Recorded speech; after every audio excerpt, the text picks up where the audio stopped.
A local nonprofit has revived an old church building in South Albany, and it's now blossomed into a hub for creative expression. That's where we find News NBC's Jimmy Marlow this morning, live on Grand Street with more on the project. Hey, Jimmy.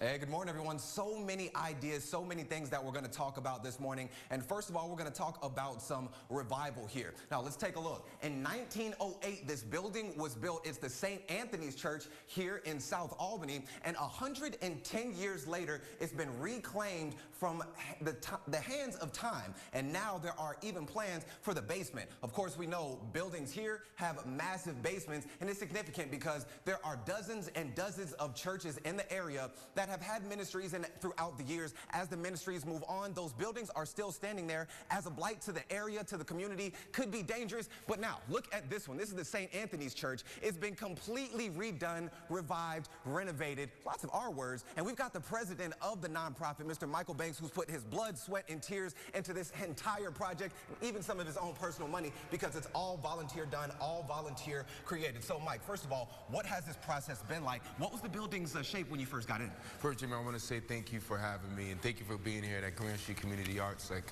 Jimmy said, I'm the president.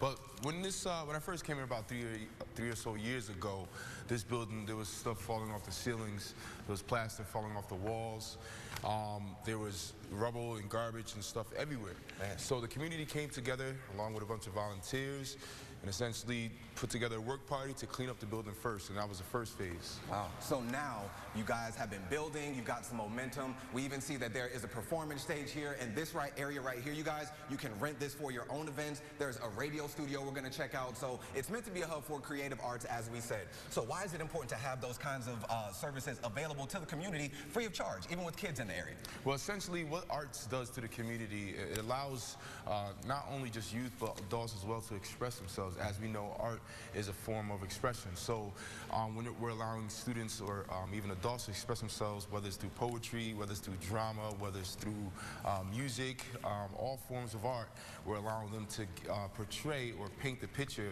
for another piece of the world that may not understand where they come from in their story. Gotcha. So many levels, so many different things we're going to talk about. It's even great to have it right here on the corner in South Albany. It's great for the community. So continue to wake up with 10, and we'll be back with more from the Grand Street Art Center. Guys, back to you. All right. Thank you, Jimmy.